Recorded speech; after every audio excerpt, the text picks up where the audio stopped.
Guys, masih ingat dengan sosok Hendra yang sempat ditahan KPK di kawasan BSD Tangerang?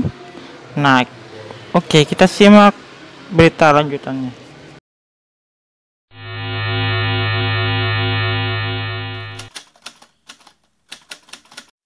Koordinator MAKI atau Masyarakat Anti Korupsi Indonesia, Boyamin Saiman, mengungkap plat nomor yang dipakai Hendra Sonjoto atau HS selama buronan 8 bulan. Ya, seperti kita ketahui, selama buronan itu HS menggunakan mobil dengan plat RFO. Plat tersebut merupakan plat mobil dinas untuk pejabat dan bersifat rahasia. Berikut kita simak pernyataannya. Gini Aditya, jadi saya menerima informasi itu sebenarnya sudah 1 bulan yang lalu berkaitan dengan dugaan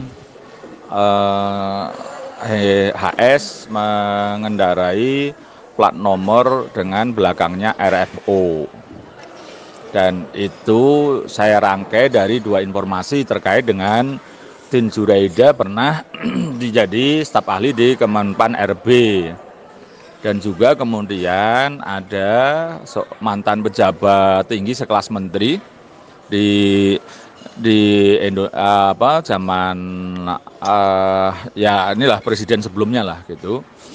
Itu memberi informasi bahwa HS itu dekat dengan seorang penegak hukum gitu.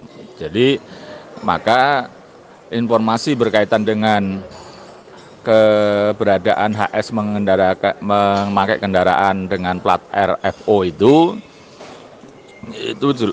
ya ada indikasi. Namun memang saya sudah menduga plat itu agak bodong karena sudah habis masa berlakunya, tapi tetap masih dipakai di jalanan, sehingga niatnya memang mengamuflase tidak dicurigai, karena kalau mobil itu kan dianggap mobil rahasia dinas itu kan, sehingga tidak dipakai sipil, dan itulah yang dipakai selama dalam pelarian, mobil itu yang dipakai oleh HS. Nah, juga berkaitan dengan proses itu kemarin, maka ketika tertangkap ya saya meminta untuk dilakukan penelusuran bagaimana dia memperoleh plat nomor itu dan tetap dipakai sampai tertangkap.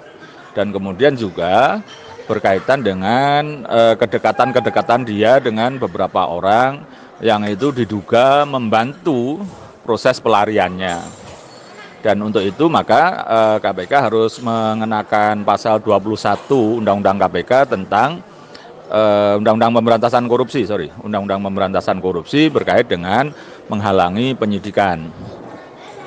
Untuk yang membantu atau memperoleh plat nomor itu, dan kemudian juga berkaitan dengan proses mudahnya HS bersembunyi, dan itu segala hal yang memungkinkan untuk bisa ditelusuri.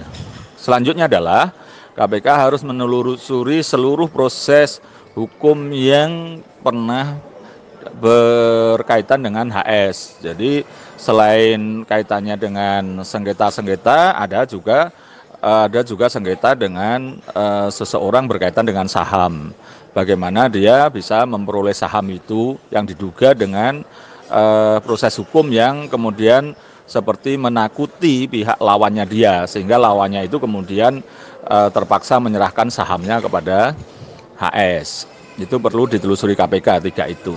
Jadi kalau berkaitan dengan RFO sudah bisa dapat katakanlah di indikasi kuat memang betul-betul dia memakai mobil dengan plat nomor RFO.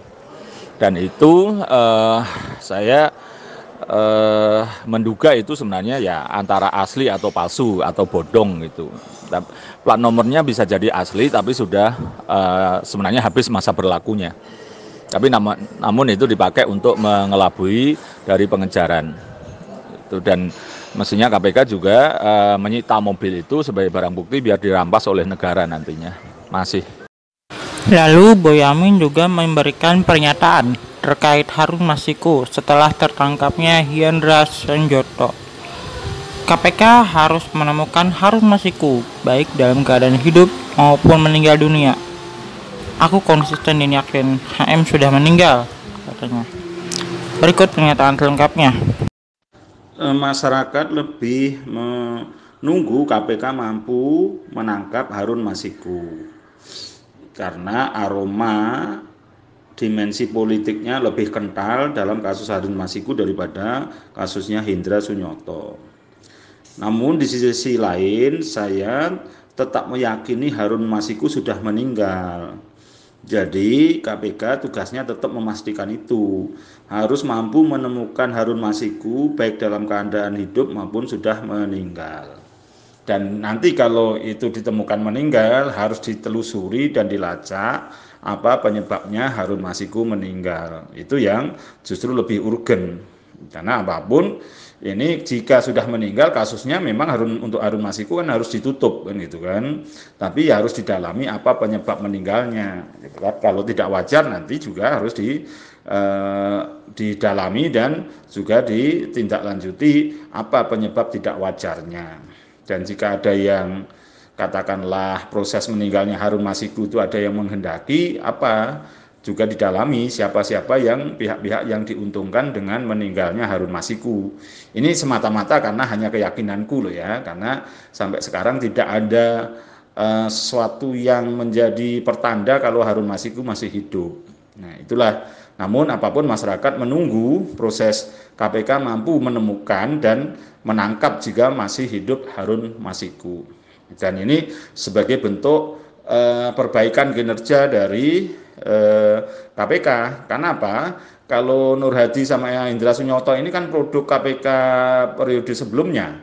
Tapi kalau Harun Masiku dan Wahyu Setiawan itu kan produk KPK periode ini. Meskipun penyelidikannya itu adalah dimulai pada periode sebelumnya, tapi proses OTT-nya, penangkapannya itu kan sudah periode sekarang. Jadi periode sekarang ini harus mampu menunjukkan pada masyarakat mampu mengerjakan tugasnya, yaitu menangkap atau menemukan keberadaan Harun Masiku. Tapi kalau tidak mampu ya berarti KPK yang sekarang ini semakin buruk kinerjanya dan perlu juga dievaluasi KPK-nya juga begitu, karena tidak hanya semata-mata satgasnya yang dievaluasi, tapi pimpinan KPK kalau perlu ya dievaluasi. Saya sejak awal kan selalu mendengungkan untuk terjadi pergantian ketua.